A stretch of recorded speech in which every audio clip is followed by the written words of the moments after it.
Hello children, welcome to Ritu Ma'am's online class. Dear students, आज हम आपकी class 3 की हिंदी की टेक्स्ट बुक के लेसन नंबर 7 मेरी गुजरात यात्रा की एक्सरसाइज करेंगे, इसका अभ्यास करेंगे। तो देखो बच्चों, पेज नंबर 32 पर अभ्यास में सबसे पहले है नंबर 1, आइए शब्दों के अर्थ जानें।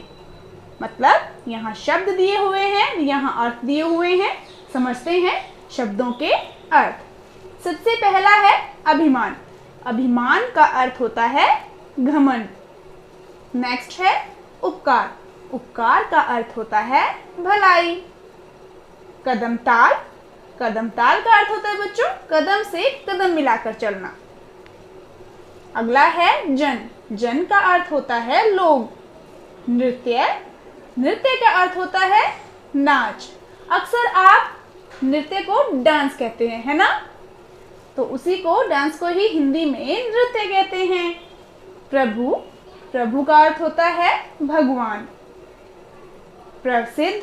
प्रसिद्ध का अर्थ होता है विख्यात अर्थात मशहूर। भ्रमण। भ्रमण का अर्थ होता है यात्रा। और वेशभूषा का अर्थ होता है पहनावा। चलो बच्चों, अब शब्दार्थ तो हो गए हैं, अब हम करेंगे कुछ प्रश्न उत्तर, ठीक है? तो बच्चों, नंबर 2 पाठ से यहाँ पर प्रश्न दिए हुए हैं जिनके हमें उत्तर देने हैं। देखो, पहला प्रश्न है नंबर के, चाचा जी ने अमित को अपने पास क्यों बुलाया था? क्यों बुलाया था बताओ? जैसा मैंने आपको समझाया हुआ है पहले भी कि आपको किताब में से ही प्रश्नों के उत्तर ढूंढने हैं। पहले आप खुद से प्रश्नों के उत्तर ढूंढने की कोशिश किया करें, ठीक है? और मैंने आपको होमवर्क में भी दिया था ना कि प्रश्नों के उत्तर ढूंढने हैं आपको। तो आई होप कि आपने ढूंढे होंगे प्रश्नों के उत्तर। तो देखो बच्चों, पेज नंबर 29 पर यहाँ लिखा है ना कि उन्होंने अमित को गर्मियों की छुट्टियों में गुजरात भ्रमण के लिए अपने पास बुला लिया। तो यही उत्तर है पहले प्रश्न का। देखो बच्चों, उत्तर कैसे लिखेंगे? अमित के चाचा जी ने उसे गर्मियों की छुट्टियों में गुजरात भ्रमण के लिए अपने पास बुलाया था, ठीक है? नेक्स्ट प्रश्न है खैर, अमित को यात्रा के दौरान थकान क्यों हो गई थी? देखो बच्चों, पेज नंबर 29 पर ही है। यहाँ देखो लिखा है ना, रात भर रेलगाड़ी के हल्के झटकों में नींद ठीक ठाक आई परंतु थक गया था। कौन कह रहा है? यह अमित कह रहा है ना? इसी को हम लिखेंगे। देखो यहाँ पर उत्तर, अमित को यात्रा के दौरान रेलगाड़ी के हल्के झटकों के कारण थकान हो गई थी, ठीक है? अब गैप प्रश्न है, गांधी जी का प्रिय भजन। प्रिय मतलब प्यारा। गांधी जी का प्रिय भजन कौन सा है? इसे किसने लिखा था? देखो बच्चों, हमने पढ़ा था ना बुक में, एक भजन पढ़ा था जो साबरमती आश्रम में चलता है सुबह सुबह। कौन सा था वो? देखो यह वाला लिखा था ना, देखो यह वाला। अब इसी को हम लिखेंगे भजन को। और यहाँ यह भी लिखा है कि किसने लिखा था? लिखा है कि चाचा जी ने बताया कि यह भजन प्रसिद्ध भक्त नरसिंह मेहता का है। नरसिंह मेहता ने लिखा है यह भजन। तो बच्चों लिखेंगे कि देखो, यहीं से हम ले लेंगे प्रश्न से ही उत्तर को कि गांधी जी का प्रिय भजन है। लिख दिया प्रिय भजन है, ठीक है? आगे लिख देंगे भजन कौन सा है? वैष्णव जन तो तेने कहिए जे पीड़ पराई जाने रे, पर दुखे उपकार करे तो मन अभिमान ने आने रे। यह भजन है। वही पंक्तियां मैंने यहाँ लिख दी हैं जो भी मैंने आपको दिखाई थी पेज नंबर 30 पर। अब हम इस प्रश्न का उत्तर लिखेंगे कि इसे किसने लिखा था? किसने लिखा था? देखो, नरसिंह भगत ने लिखा था ना, तो लिख देंगे इस गीत को प्रसिद्ध भक्त नरसिंह मेहता ने लिखा था, ठीक है? चलो अब यह प्रश्न पढ़ते हैं। कुछ गुजराती पोशाकों के नाम लिखें।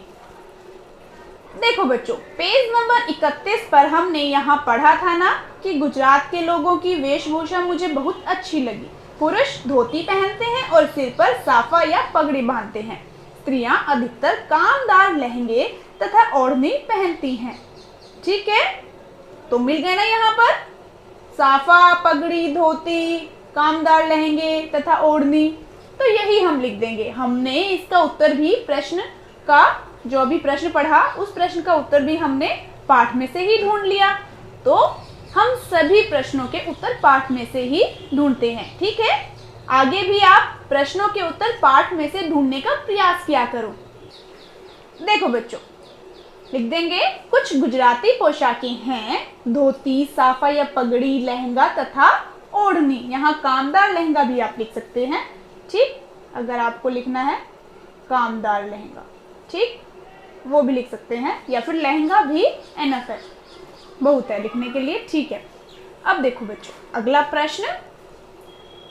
गुजरात जाने से पहले ही अमित वहां के बारे में बहुत कुछ जानता था। कैसे? देखो बच्चों, पेज नंबर 29 पर यहाँ हमने पढ़ा था कि देखो क्या पढ़ा था हमने, गांधी जी की जन्मभूमि के बारे में किताबों में मैंने खूब पढ़ रखा था। ठीक है, तो इसका मतलब अमित ने किताबों से जाना है गांधी जी की जन्मभूमि के बारे में। और देखो पेज नंबर 30 पर यहाँ यह भी लिखा है, क्या लिखा है कि द्वारिका के बारे में पिताजी से सुना था कि यह भारत के 4 धामों में से एक है। इसका मतलब द्वारिका के बारे में भी उसने पहले से सुना हुआ था अपने पिताजी से। उसके बारे में भी बहुत कुछ बातें अमित के पिताजी ने उसे बताई होंगी, है ना। तो इस तरीके से उसे गुजरात के बारे में बहुत कुछ पता था पहले से ही। तो हम इन्हीं को लिख देंगे उत्तर में। कैसे? देखो, अमित ने गांधी जी की जन्मभूमि गुजरात के बारे में किताबों में खूब पढ़ रखा था व उसके पिताजी ने भी उसे द्वारिका धाम के बारे में बता रखा था। इसलिए गुजरात जाने से पहले ही अमित वहां के बारे में बहुत कुछ जानता था। ठीक है, अब हमारे प्रश्नों के उत्तर हो गए हैं कंप्लीट। आज के लिए बच्चों इतना ही। बच्चों, आपको इसके बाकी भाग देखने हैं या फिर अपने बाकी विषयों की स्टडी करनी है तो आप मेरे channel educational vibes with Ritu Malik and educator पर जाकर देख सकते हो। वहां आपको सभी वीडियोस मिल जाएंगी। और हाँ बच्चों, अगर आपने अब तक मेरे चैनल को सब्सक्राइब नहीं किया है तो चैनल को सब्सक्राइब जरूर करें और उसी के साइड में जो बेल आइकन है उसको जरूर प्रेस करें ताकि मेरी आने वाली सभी वीडियोस की नोटिफिकेशंस आपको मिलती रहे। तो आज के लिए इतना ही, मिलते हैं फिर नेक्स्ट क्लास में। तब तक के लिए बाय बच्चों।